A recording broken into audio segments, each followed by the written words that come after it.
tabi'ahum bi ihsan ila yaumiddin. Asyhadu an la ilaha illallah wahdahu la syarikalah wa asyhadu anna Muhammadan abduhu wa rasuluh. Amma ba'd. Mana kabarnya? Ada yang sakit? Oh, berarti ada semua ya. Ya, kalau tidak ada yang sakit berarti pada intinya semuanya hadir.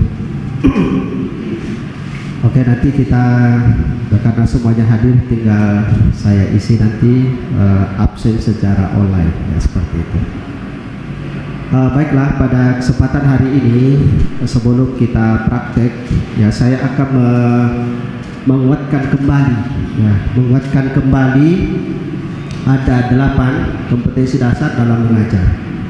Nah, tentu kita berharap bahwa pada saat kita mengajar nantinya ya betul-betul kita bisa memberikan pencerahan ya, bisa memberikan ya pencerdasan kepada anak-anak kita, kepada generasi muda. Dan menjadi seorang guru itu bukan perkara yang mudah juga.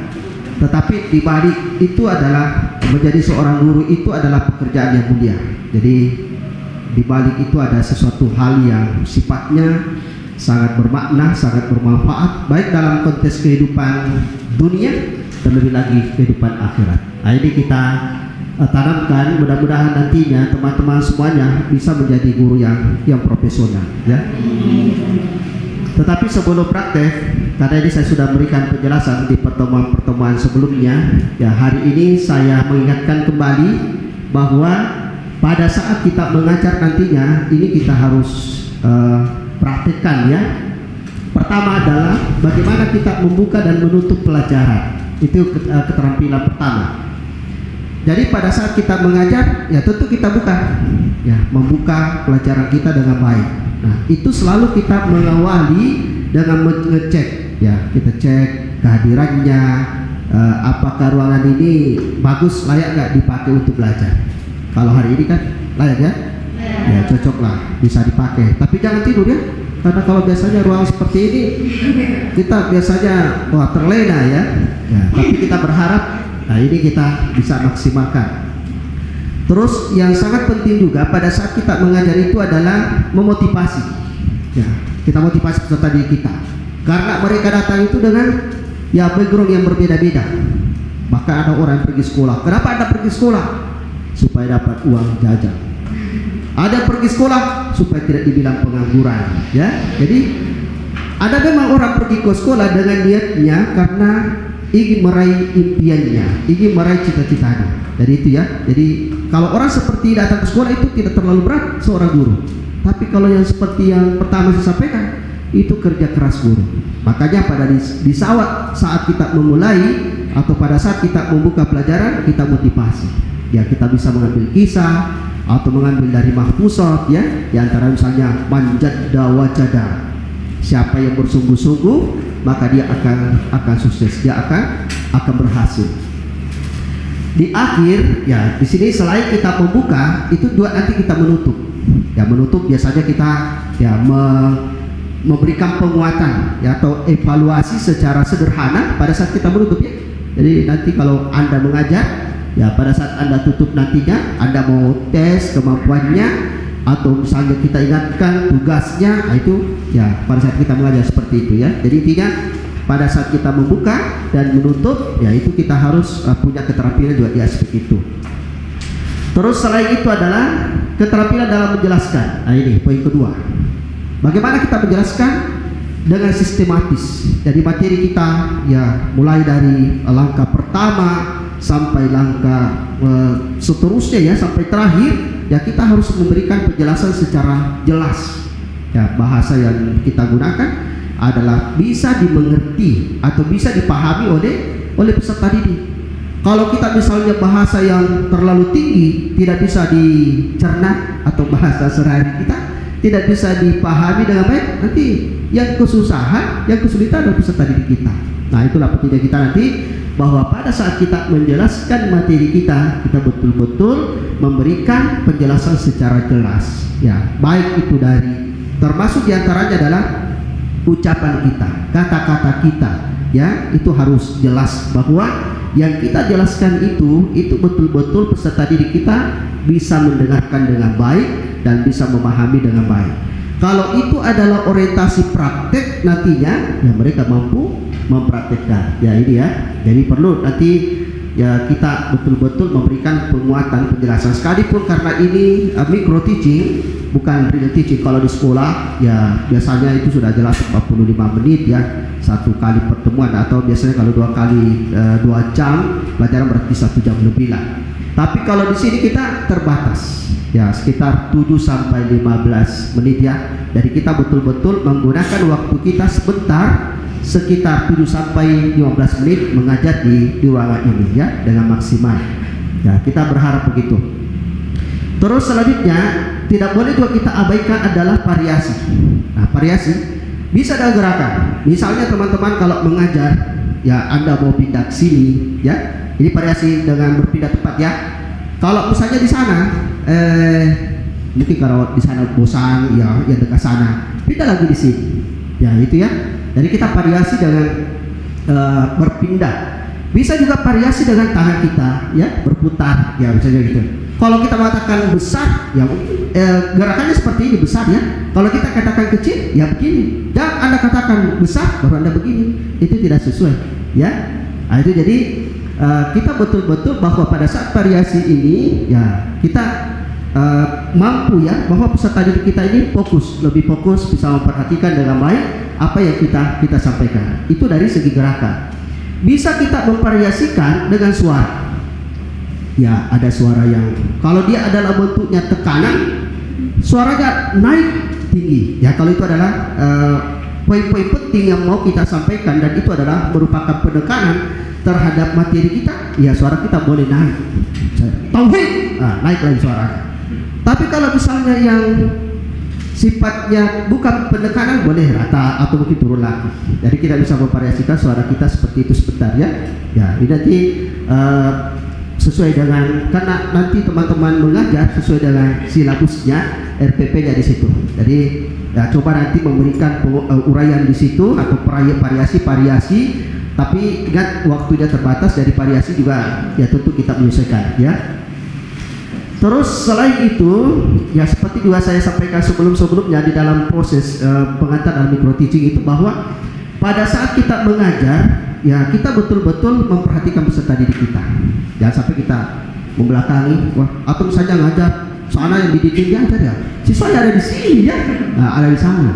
Nah itu tadi, jadi kita bisa tadi memvariasikan arah pandangan kita, bisa juga di sana, bisa di belakang. Artinya kita betul-betul memperhatikan bahwa peserta didik kita ini ya kita bisa ada komunikasi secara langsung. Bisa dipaham sampai sini nanti ya? Bisa ya? Dijelasin. Jadi kalau nanti ngajar ya memang pada saat kita mengajar itu kadang-kadang duba-duba. Ya awalnya begitu ya. Tapi kalau teman-teman terbiasa, ya itu nanti akan lebih mudah. Makanya pepatah mengatakan ala bisa, biasa. Tapi kalau tidak terbiasa ya susah juga itu ya. Nah ini namanya kita belajar ya, tidak bisa orang langsung hebat, langsung pintar, langsung luar biasa ya.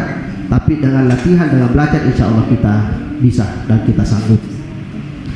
Terus selanjutnya di sini adalah bertanya dasar dan bertanya lanjut. Nah kalau kita bertanya nantinya kepada peserta didik, karena nanti ada materi kita yang kita sampaikan, kita bertanya. Ya kita harus pertanyaannya jelas ya. Misalnya materi kita tentang akidah, ya tanya tentang akidah. Jangan kita misalnya materi kita tentang akidah, kita tanya tentang akhlak. Nah itu kurang tepat ya. Jadi pertanyaan kita misalnya yang mudah-mudah. Misalnya kita sudah sampaikan akidah itu dengan mulai dari pengertiannya, ruang lingkupnya dan sebagainya. Kita tanya ulang misalnya, jelaskan pengertian akidah ya. Nah, itu kita tanya misalnya dari sini ya. Atau bisa juga dari sana yang sementara di belakang barangkali main-main HP ya. Dia tanya, apa tadi pengertian akidah? Atau misalnya yang di tengah yang sementara mengantuk-mengantuk. Ya bisa juga begitu ya. Jadi kita bertanya yang sifatnya dasar. Kalau bertanya lanjutan itu ketika dia menjelaskan satu jawaban, kita tanya lagi. Itu jadi biasanya ditanya lanjutan. Apa itu pengertian akidah kira gini. Oh, apa yang dimaksud dengan ini? Nah, itu jadi pertanyaan lanjutan. Itu biasanya disebut seperti itu. Jadi guru boleh bertanya. Ya justru itu kan dari pertanyaan itu dia terbangun interaksi dalam peserta didik kita.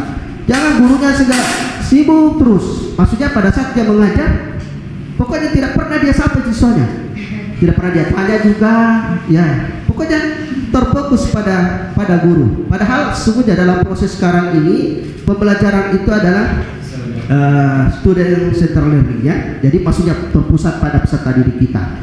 Kalau standar minimalnya ada feedbacknya, ada umpan balik dari guru, dari siswa. Jadi jangan sampai gurunya saja pintar, karena gurunya yang jelaskan terus. Ya tidak ada respon balik dari peserta didik kita. Ya gitu ya. Jadi feedbacknya. Terus selanjutnya poin kelima ini adalah memberikan penguatan. Jadi kita saja setelah kita memberikan penjelasan dari materi kita sekalian, kita bisa juga memberikan penguatan-penguatan dari materi kita. Ya, jadi tentu kita berharap bahwa peserta didik kita itu memahami dengan baik. Nah, kita bisa mengulangi di mana hal-hal materi kita itu yang sangat penting. Ya, jadi kita kuatkan lagi, kita ingatkan lagi bahwa ya dalam proses ya ini yang sangat penting kita pahami dan kita bisa kembangkan saja ya. Jadi kita memberikan penguatan di mana yang kita anggap bahwa materi kita itulah yang sangat menjadi paling mendasar yang kita ingin harapkan bahwa peserta didik kita sekalian bisa betul-betul pahami dan bisa capai dalam proses pembelajaran. Terus poin keenam ini adalah memimpin diskusi kelompok kecil. Jadi ini juga harus kita punya keterampilan ya. Misalnya kita membagi 3 orang sampai 9 orang. Tapi kan kalau misalnya kita membagi ini, kita mengarahkan kembali ya, kita arahkan bagaimana caranya kalau kita ini ada diskusi ya, kita kasih topik misalnya mereka berinteraksi dari satu kelompok itu, nanti kita bisa mendiskusikan dalam skala yang lebih besar atau dalam satu kelas. Tapi kita biasanya pada saat kita membagi juga kita harus mampu bahwa ini perannya seperti ini dan seterusnya. Nah ini juga kita seharusnya punya kemampuan di aspek itu. Tapi ini kan materinya kita tinggal mengulangi sejenak supaya nantinya teman-teman bisa lebih fokus dan bisa betul-betul mampu mengaplikasikan hal ini. Terus selanjutnya adalah pengelolaan kelas. Kalau kita berbicara pengelolaan kelas, ya sebenarnya guru itu bebas mengatur bentuk seminar, ya. Jadi kelasnya itu seperti apa. Jadi kalau sekarang ini banyak orang terapkan bentuk modelnya seperti model U supaya yang lain itu semuanya ya terbangun interaksi antara satu dengan yang lainnya. Ya, jadi bagaimana betul-betul bahwa kelas itu adalah kelas yang menyenangkan. Kelas itu adalah kelas yang sifatnya bahwa dalam interaksi itu ya ada harapan, ada target, ada tujuan yang kita ingin capai. Nah, itu kita berharap kalau misalnya model seminar seperti ini ya biasanya di depan saja yang lebih merespon, di belakang kurang. Tapi kalau model misalnya saya beri contoh misalnya dalam bentuk pengaturan kursi, model U itu biasanya lebih efektif ya untuk kita dalam proses pelajaran.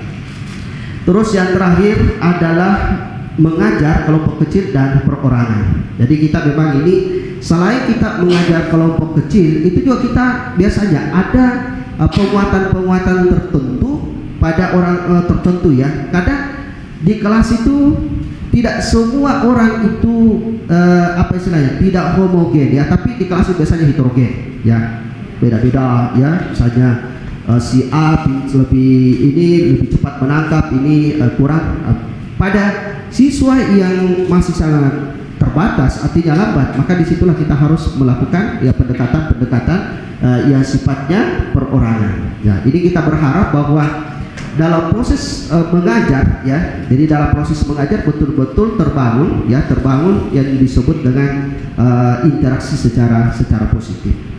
Ini secara singkat ya, mudah-mudahan sebentar teman-teman semuanya bisa lebih bisa membangun lagi bagaimana sesungguhnya pada saat proses mengajar. Karena ini adalah sifatnya penguatan ya sebelum praktek.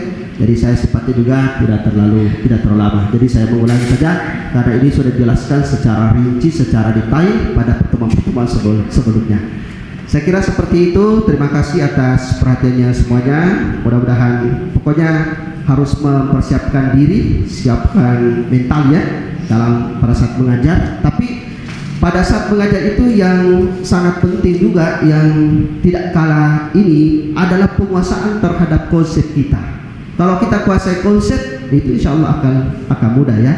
Makanya pada saat mengajar kita siapkan ya. Kenapa itu perlu mempersiapkan silabus? Karena itu dasar kita. Kenapa kita harus mempersiapkan RPP? Ya itu menjadi dasar kita. Nah, tidak keluar dari situ. Itu kan di situ sudah ada metodenya ya. Biasanya kan sudah awal sudah ada tujuannya ya, sudah ada langkah-langkahnya sampai kepada ya, yang terakhir itu apa evaluasinya. Jadi dalam proses mengajar itu intinya ada 3 ya. Jadi pada proses mengajar intinya ada 3. Ada yang disebut dengan persepsi ya. Jadi tadi membuka ya, kita membuka ya, dimulai dengan motivasi ya. Terus yang kedua adalah penguatan atau penjelasan materi. Nah, gimana kita menjelaskan materi dengan baik, di samping kita melakukan variasi, membangun interaksi dengan baik.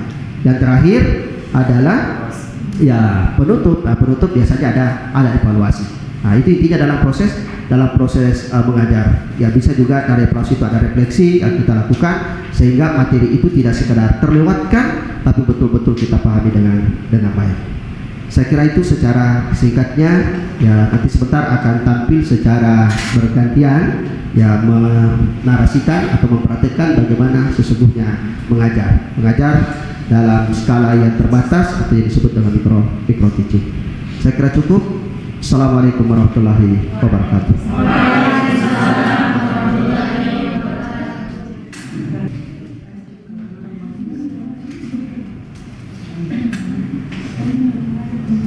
Assalamualaikum warahmatullahi wabarakatuh. Waalaikumsalam warahmatullahi wabarakatuh.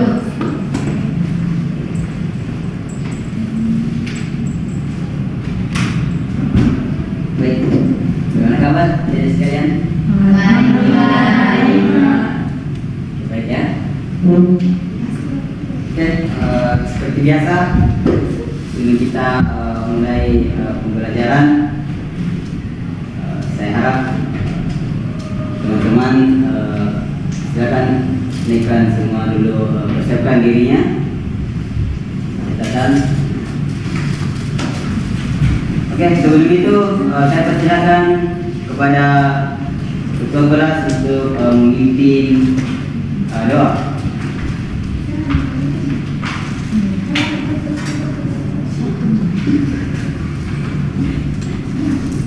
Teman-teman sekalian, sebelum kita belajar, marilah kita berdoa terlebih dahulu. Berdoa dimulai.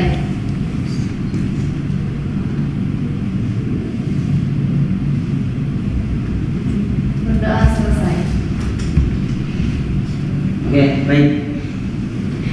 Silakan ingatkan namanya dulu ya. Saya absen dulu. Fatur Rahman, hadir Pak. Siti Aisyah, Hadir Pak. Asrianti, Here. Srileni, tidak ada ya. Oke. Ada yang tahu gimana temannya Srileni? Sakit Pak. Oke, sakit ya. Oke, adik-adik sekalian, hari ini kita akan memasuki pembelajaran pendidikan agama Islam, yaitu di bagian tentang bagaimana cara tahara. Sebelumnya kita sudah menjelaskan apa itu tahara dan apa penyebabnya kita bertahara. Pak Rahman, Ya Pak. masih diingat apa itu tahara? Ya Pak. Oke, silakan disebutkan Pak Rahman.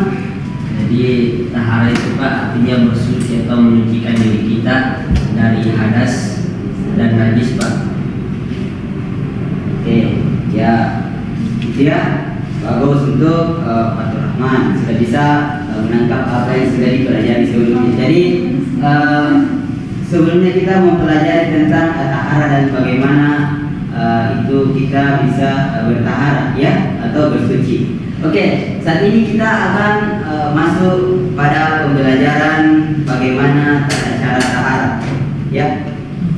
Oke, namun sebelum itu adik-adik sekalian, kita ketahui bahwa tahara itu terbagi 3 ya. Kalau di Yang pertama itu ada namanya berwudu dulu ya. Itu berwudu. Kemudian yang kedua adalah tayamum. Kemudian yang ketiga adalah mandi wajib. Ya. Oke. Saat ini kita akan membahas bagaimana itu berwudu ya.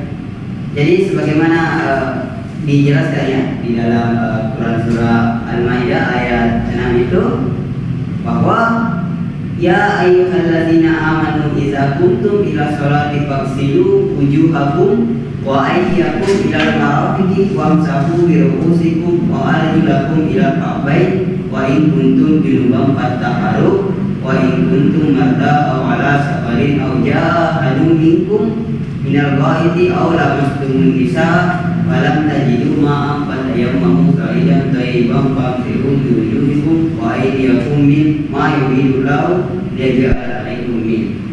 Jadi ini landasan ayatnya kita taharah, tapi sudah dijelaskan sebelumnya ya. Jadi di situ kita akan masuk ya bagaimana cara kita berwudu. Oke, silakan diperhatikan ayat sekalian.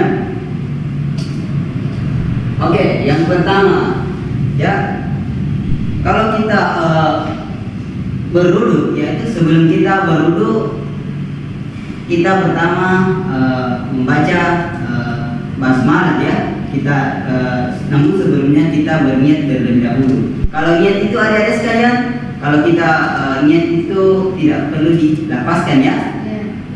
Niat itu bisa kalau misalkan adik-adik sekalian sudah mau berangkat ke tempat wudhu, akan berwudhu itu sudah terhitung niat ya. Jadi sudah tidak perlu lagi untuk melapaskan niat, tapi sudah dalam hati. Kemudian kita pertama membasuh telapak tangan ya. Adik-adik sekalian, pertama kita membasuh telapak tangan sebanyak 3 kali. Kita dahulukan yang kanan, kemudian yang kiri. Caranya itu seperti ini, atau satu orang, empat orang mah bisa maju ke depan ya, bisa mempraktekkan ya. Silakan ya, silakan diberikan. Ya, yang pertama kita membaca basmalah dulu ya. Coba. Baik teman-teman, kali ini saya akan mempraktikkan tata cara berwudu sesuai yang telah diajarkan oleh guru kita. Yang pertama itu kita berniat kepada Allah Subhanahu wa taala, kemudian membaca basmalah, kemudian membasuh kedua tangan. Yang pertama itu dari tangan kiri, kemudian ke tangan kanan. Ya. Dari kanan, kemudian ke tangan kiri. Oke. Silakan diperhatikan. Saya jelaskan ya. Kita mencuci dulu tangan kanan sebanyak 3 kali ya. Kemudian tangan kiri juga sebanyak 3 kali ya.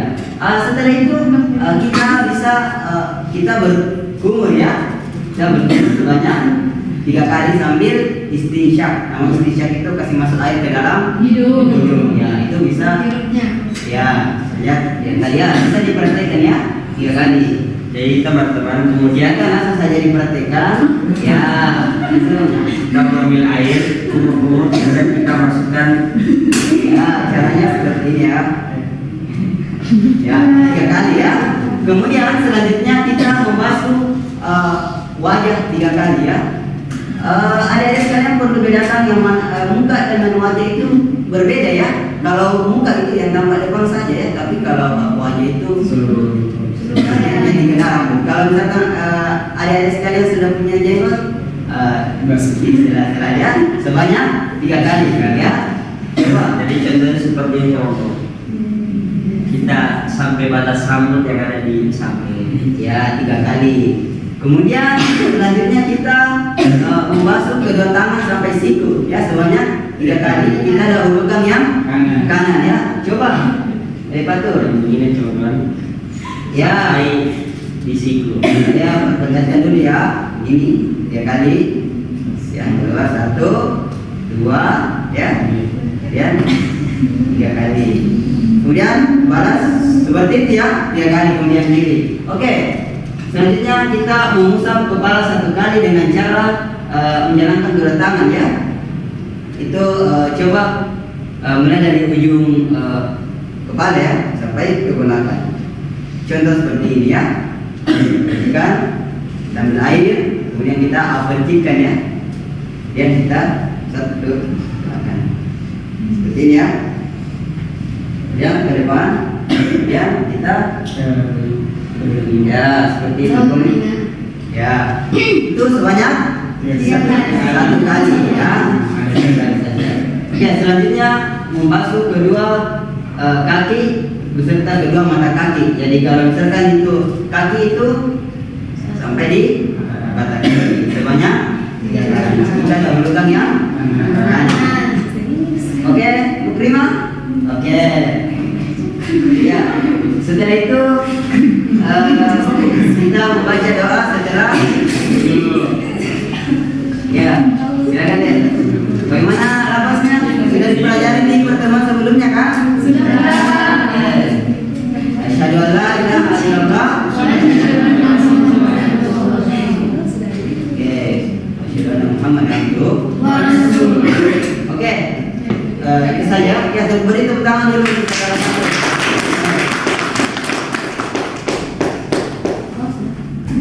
Ya, itu adik-adik sekalian ya. Itu adalah praktek berwudu ya. Itu adalah tata cara bersuci yang pertama. Kemudian yang kedua adalah ada tayamum. Kalau tayamum ini ketika teman-teman tidak mendapatkan air ya. Kemudian dalam siapa di sini yang pernah berjalan dari kampungnya kemudian ke Makassar dan tidak mendapatkan air? Ada? Oke, kalau tidak ada, kalau teman-teman sekalian bisa dalam keadaan sakit atau sakit dalam keadaan sakitnya itu ragu kalau misalkan tidak dapat kalau kena air, maka kita bisa melakukan tayamum ya. Kalau tayamum sendiri itu kita bisa mengambil debu dari tanah ya. Kemudian kita debukan ke muka ya. Tapi prakteknya itu bisa sebenarnya kita pakai debu ya. Jadi kalau misalkan ada debu yang bersih ya, yang bersih kalau misalkan teman-teman sudah ada sekalian sudah tidak punya air, itu debunya itu bisa kita gunakan untuk bertayamum ya. Caranya itu kita tepukan kepada debu ya, kita ambil debu kemudian kita tiup ya, kita tiup itu debu ya supaya bersih. Kita bisa seperti ini juga ya. Oke, Irwana? Ya, kita bisa seperti itu ya. Kemudian selanjutnya kita ke muka ya, muka seperti ini ya, seperti itu. Kemudian kita langsung ke tangan ya. Tangan itu seperti ini di belakang ya. Tangan kiri pada tangan kanan ya. Kemudian balas. Setelah itu selesai ya. Itu adalah tayamum. Jadi sangat sederhana sekali bagaimana Islam ya. Bagaimana Allah Subhanahu wa taala memberikan kita keringanan ya. Apabila kalau kita sakit, kita bisa menggunakan tayamum ya. Oke, selanjutnya ada mandi wajib. Mandi wajib itu bisa kita menggunakannya seperti ini ya. Oke. Mandi wajib bisa kita dilihat di sini bahwa kita niat dan membasuh seluruh tubuh ya. Oke, bisa diperhatikan. Oke, itu saja mungkin ya materi kita sudah ada 3. Silakan adik sekalian diperhatikan ya. Oke, ada yang bisa satu orang bisa sebutkan apa yang kita bahas tadi? Ada berapa tata cara tahara? Ada berapa pembagian tahara? Ada Ada wudu,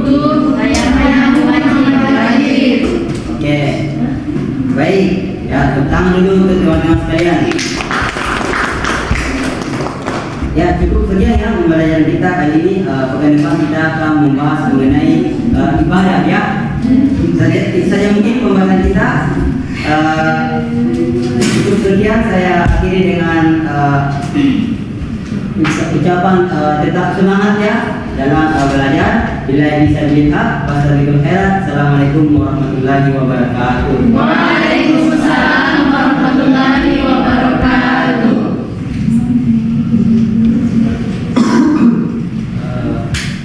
Pertama, kaitan dengan slide ya, jadi slide jangan terlalu kita usahakan slide-nya itu apa?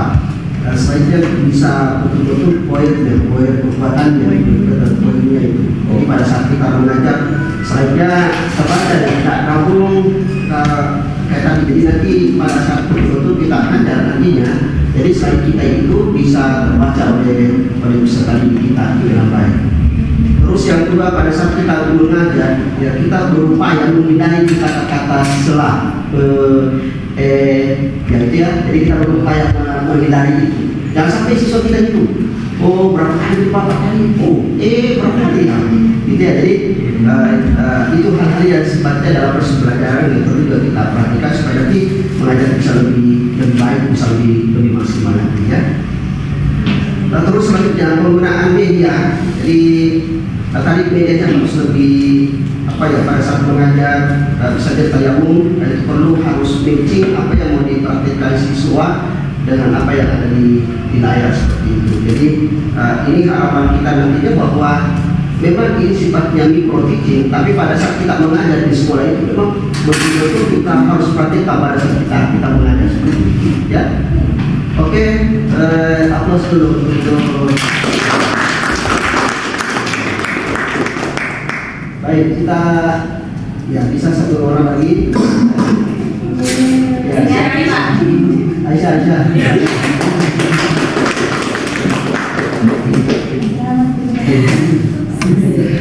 Berapa kali ini? Dari pakaiannya ya. Yang kedua pakaian sama.